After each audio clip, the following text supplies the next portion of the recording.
Hello everybody and welcome to the Sovereign Village Project. Well, here we are, another midterm, another variant. Of course, we have no way of discerning what the actual reality is behind this. Is this simply the result of faulty PCR tests and bribed officials putting out faulty narratives and propaganda, or is there actually a bad cold bug going around? Or is this a vial that's been broken open in the continuing biowar against the people? We don't know, and it's very likely that we never will know, and that's not too particularly relevant because really, I think the main concern as preppers that we should be looking at is what's going to be the response. What are all of the governments of the world going to do in lockstep, just like they've done everything in lockstep lately?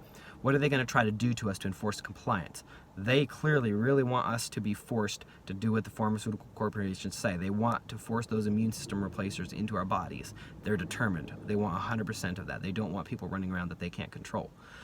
And we've seen how they simply use the old tyrannical tactic of whippings. It's just expanded. Instead of whipping people in town square, they shut down the businesses, they will close down the transportation routes, they'll lock people out of their jobs, they'll terrify everybody, lock them in their homes, close down all the public land, and do whatever they can to make life so unpleasant and to threaten people's lives and livelihoods and their ability to feed and their families and keep them warm and keep roofs over their head. They're going to do everything to extract compliance. And to me, the propaganda looks like they're going for a hard lockdown, what I would consider to be a final lockdown, because I don't think the small businesses can take another blow. After a year of missed revenue and all of the attacks on small businesses in different ways, not just lockdowns. Here in Nashville, they literally set off car bombs that blew up entire streets that then were replaced, of course, with sustainable development from crony developers.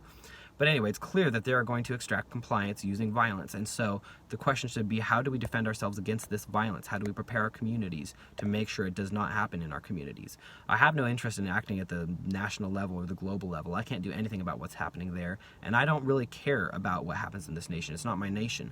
I'd never signed the Constitution. While I love the ideals, the stated ideals of equality and liberty for all, it's clear that that's not possible in a nation. A nation is too big of a unit, and it can't be governed at that level, and it shouldn't be governed at that level, and it's rooted in the whole idea of governance. And I have no interest in a revolution. You know, I don't want to act in a way that's just going to restore the same old problem. What is a revolution? It's a turn of the wheel. You overthrow one government and you just get a new one, and you'll just be installing the tyrants of tomorrow.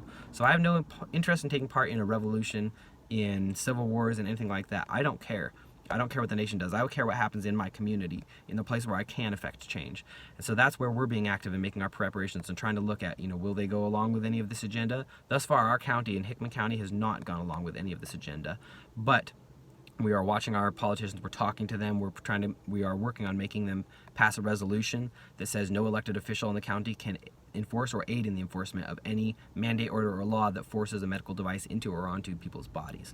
We're making them state their positions clearly one way or the other. They need to say, are we government officials acting in the interest of the people, or are we constitutional treasonists? So we're forcing them to really take that stand because we need to know. We need to know where our law enforcement stands. So this is how you should be prepping. Get to know what's likely to happen to your area. Understand the scenarios. Is it going to be like Australia? Are they going to be literally sending the military out to drag people into concentration camps? That's actually happening in what was a Western democracy. And it will happen in this republic as well, because we're no longer a republic. We are a democracy. We are under mob rule and we are under totalitarian rule. Our rights are already gone. They're out the window. So our only question should be, how do we survive this and prevent this tyranny from being inflicted upon us?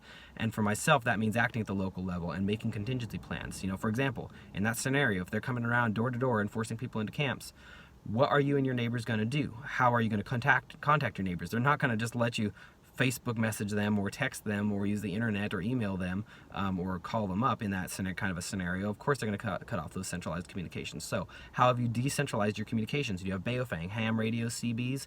How are you going to do it if the towers are shut down? How are you going to make sure you have batteries? How can you charge those devices? A lot of those devices can be charged with a few Harbor Freight solar panels. But you have to think through all of these scenarios, know the routes they're likely to take, know where checkpoints kind of things might be, watch all of that as it develops and make plans, because while I have no interest in ending the system, I think it'll collapse on its own. I do need to make sure that I can survive, my family can survive, and my community can survive. I need to make sure we all have food. I need to make sure all my neighbors can grow food. I need to make sure that our street is protected. I need to make sure that we have this strong network ready to respond in case these criminals come into our communities and attempt to force things into our bodies. So I encourage everyone to get themselves ready. It's a lot of work, it's a lot of money, and it sucks that we have to think like this, but really this is reality. We just went through this nice long lull where we had this illusion of peace and this illusion of security going on in our lives, and that's gone. And it's time to prepare for the brutal, stark reality of the totalitarian system that we are in, and of the brutal, tyrannical takeover that is occurring here and globally. So everyone prepare. Of course, get your beans and rice and your TP, but also get your security tools. You know, have dogs trained up. Make sure your property is really prepared. Fencing, cameras, lighting, night vision, and plans for trespassers. Make sure you have all of that in place, and then extend that out into your communities and really get ready for this, y'all. If this isn't the big one, it's just going to keep going in this direction, and it's time for all of us to put an end to the nonsense in our communities and to protect the innocent from attacks from the monsters that are running this system. So everyone, hope you all stay safe, be well, and happy homesteading.